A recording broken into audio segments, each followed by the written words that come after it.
सवाल मेरा वही है कि क्या माजी की तरह इस बार ऐसा नहीं होगा। कोई ना कोई जिम्मेदार जिसका तयन करेगी हुकूमत और लेकर आएगी उनको सामने। आपको क्या यकीन है इस बात का?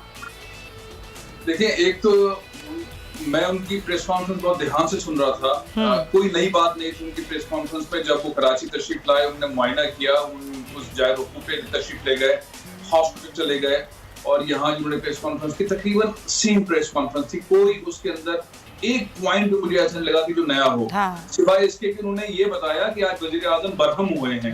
वजीर आजम छुट्टी पर थे, वो तशरीफ लाए, उन्होंने इजलास किया, उनको सूरत-ए-हाल बताई गई, तो वो बरहम हुए हैं, वो गुस्से में। उन्होंने ये बताया कि पहले भी जो 10 हादसा हुए उनकी रिपोर्ट सामने नहीं आई, जिस पर उन्होंने कहा कि हाँ, रिपोर्ट सामने आनी चाहिए और आप 1 महीने के अंदर रिपोर्ट दें।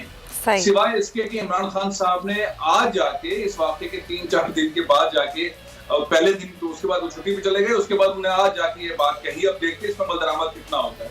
हमारे यहाँ मैनिपुलेशन होती है रिपोर्ट्स के हवाले से और होती रही है जी हाँ। और रिपोर्ट्स को रद्दोबदल किया जाता है। आज हंसी का मकाम है कि 7 दिन के बाद वाइस रिकॉर्डर मिल गया है जी। ऐसी कौन सी जगह पे वाइस रिकॉर्डर था जो मिल नहीं रहा था, आज कैसे अचानक से मिल गया है? ये शको शुबात वाली बात है, खुशी वाली बात नहीं है कि वाइस रिकॉर्डर जो है वो 7-8 दिन के बाद मिल गया है। एक पहलू तो ये है। दूसरा, मैं आपको सुमैया एक और पहलू बताना चाहता हूँ कि इस मुमलिकत पाकिस्तान के अंदर जहाँ पे वफाकी हुकूमत भी है, जहाँ पे बहुत सारे इदारे भी हैं, जहाँ पे सूबाई हुकूमतें भी हैं, जहाँ पे जिले हुकूमतें भी हैं, वहाँ बॉडीज जो है गुस्सा को कैसे दी जा रही है। ईडी के पास सारी बॉडीज हैं, हुकूमत के पास कोई सरखाना नहीं है, सारी बॉडीज ईडी के पास है। एम्बुलेंस ईडी की है, छिपा की गाड़ियां हैं, छिपा के ताबूत हैं जिसके अंदर बॉडी सप्लाई हो रही है और सैलानी और हुकूमत क्या कर रही है और आपस में हुकूमत वाकई हुकूमत सिर्फ एक दूसरे पर इल्जाम तलाशी करते हैं। बिल्कुल सही पॉइंट टेकन। कोरोना केसेस पूरे मुल्क में 62,000 से जायद हो गए हैं, 1276 अमवात अब तक हो चुकी हैं। और कराची की अगर मैं बात करूं तो कराची में अस्पताल कोरोना पेशेंट से भर गए हैं, जगह नहीं है अस्पतालों में कराची की। और जो पेशेंट्स अब आ रहे हैं उनको ये कह के वापस किया जा रहा है कि अपने आप को घर में आइसोलेट करें, यहाँ पर जगह फुल हो चुकी है। और मुराद अली शाह साहब ने भी आज एक नीपापुर हॉस्पिटल का दौरा किया और उन्होंने कहा है कि जो 2 मंजिला इसकी इमारत है उसको भी जल्दी जो है वो बनाया जाए, वहाँ पर इंतजाम मुकम्मल किए जाएँ क्योंकि अब जगह कम पड़ गई है। कहाँ खड़े हैं अभी हम और कोरोना वायरस कहाँ तक जाएगा? ये क्या पीक है या पीक अभी आना बाकी है? हम इस पर बात करेंगे। सदर पीएमए अशरफ निज़ामी हमारे साथ मौजूद हैं। डॉक्टर साहब, बहुत शुक्रिया आपका। ये जो अभी सूरत हाल है, 62,000 केसेस हो गए हैं पाकिस्तान में, तो क्या पीक आ चुका है पाकिस्तान में या फिर पीक आना अभी बाकी है? बहुत शुक्रिया। देखें, ये कहना मुश्किल है कि अभी पीक आ चुका या पीक आने वाला है, क्योंकि जैसे हम हौश-पौश फैसले कर रहे हैं और जिस बददिली के साथ हम इस कोविड-19 को बर्दाश्त कर रहे हैं या उसका कर रहे हैं, अमल कर रहे हैं, इसके ऊपर जो हवासी तदाबीर है हमारी, इससे ये कहना तो देखिए मैडम बड़ा अजीब सा होगा कि अभी मैं ये कहूँ कि जी we are on the peak and going to be down. मुझे खदशा ये है कि ये जो आपने नंबर बताया, ये नंबर बहुत कम है। पाकिस्तान में इसका नंबर जब तक आप हो तो उस वक्त तक तो आपको नंबर का ही नहीं पता चलेगा। और आप मुझसे बेहतर जानती हैं कि केपी के अंदर हम कितना कर रहे हैं, बलूचिस्तान में कितना कर रहे हैं, सिंध में कितना है, पंजाब में कितना है। हमारी कैपेसिटी तो अभी 20,000 तक भी नहीं पहुंची, जो कि हम समझते हैं कि बड़े अरसे से हम दावा कर रहे हैं हुकूमत की तरफ से कि हम 20,000 के करीब टेस्ट और 30,000 के करीब टेस्टिंग के जाएंगे। दुनिया के अंदर सिर्फ एक ही चीज है जिसके ऊपर आप चेक कर सकते हो, अपने फ्यूचर को बना सकते हो या प्रेजेंट सिचुएशन को बता सकते हो कि आप सर्वेलेंस और आपके पास डिजीज कितनी है। उसके लिए सिर्फ एक ही है, दैट इज टेस्टिंग। जब हमारी को हम नहीं कह सकते कि कैसे और क्या है। एक चीज मैं आपसे शेयर करता जाऊं, ईद से पहले बहुत हमारे ताजर बरादरान ने हुकूमत बड़ी बेबसी, हुकूमत लोग मर जाएंगे, लोगों के पास रोजगार नहीं है, वो इतनी अच्छी बातें और इतनी पॉपुलर इस किस्म की बातें की और हम जैसे लोग थे उनको यही साबित किया कि ये पता नहीं, कोई एक साहब ने तो कह ही दिया कि 2-2 टके की बातें करते हैं। वजीर साहब ने गालिबन वो कहना तो ये चाह रहे थे कि शायद 2-2 टके के लोग जो है वो बातें करते हैं। तो ये जो हमारे सामने आ रहा है, अल्लाह ताला हमारे साथ रहम करे और हमारे हुक्मरानों को कुछ ना कुछ अक्ल दे दे। हमारे साथ हम पीट रहे हैं यहाँ से पाकिस्तान मेडिकल एसोसिएशन की तरफ से, बाकी ऑर्गेनाइजेशंस की तरफ से, डॉक्टर साहब एक अजीब, और अमेरिका और डॉक्टर साहब एक और चीज है जो लोगों को खौफजदा करती है। आपने कहा कैपेसिटी ही नहीं है हमारे पास कितने टेस्ट कर सकें। जो लोग टेस्ट करवाते हैं किसी सरकारी लैब से तो पॉजिटिव आ जाता है, फिर वो किसी प्राइवेट लैब से करवाते हैं तो वहाँ नेगेटिव आ जाता है।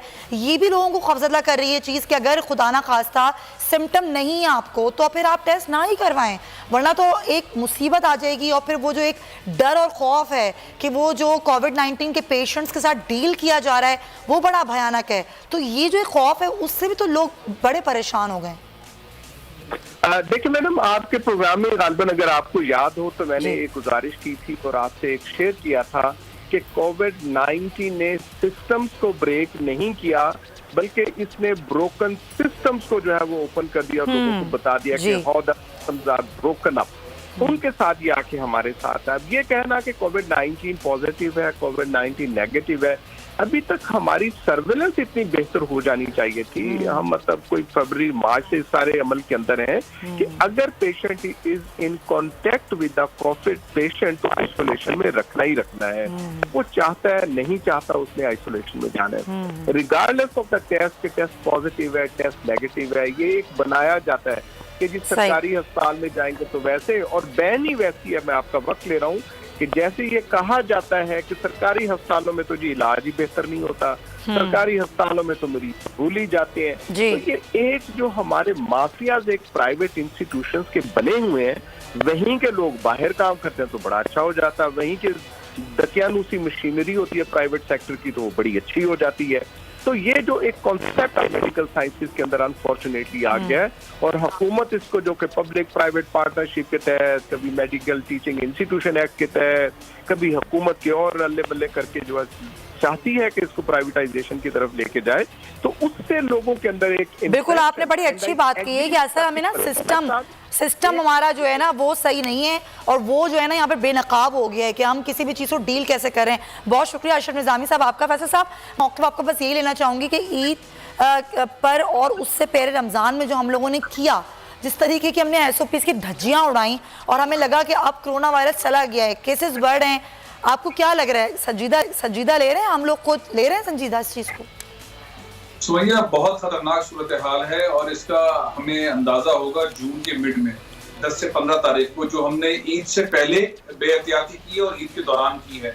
जिस तरह से हमने वायलेशंस की हैं पूरी कौम ने, वो ऐसे मनाजिर हैं कि उसके नताइज जो है वो ज़ाहिर है 14 दिन के बाद हमें देखने को मिलेंगे और खतरात की घंटियां बज रही हैं, अस्पताल भर गए हैं। हुकूमत उस तरह से रिएक्ट नहीं कर रही जिस तरह से टेस्ट वाला मामला डॉक्टर साहब कह रहे थे, टेस्टिंग का सिस्टम उस तरह से मुरत्तब नहीं हो सका जिस तरह से दावे किए गए थे। और आवाम उसको बहुत इजी ले रही है। खतरात पाकिस्तान के ऊपर जो है वो बहुत ज्यादा मर रही है। बिल्कुल आप सही कह रहे हैं वैसे साहब, बहुत शुक्रिया आपका। जी फंस गए हैं सियासत में, हम फंस गए हैं जी चीनी कमीशन की रिपोर्ट में। कोरोना वायरस जैसे आया है बस खुद ही चला जाएगा, अल्लाह ही मालिक है उसका।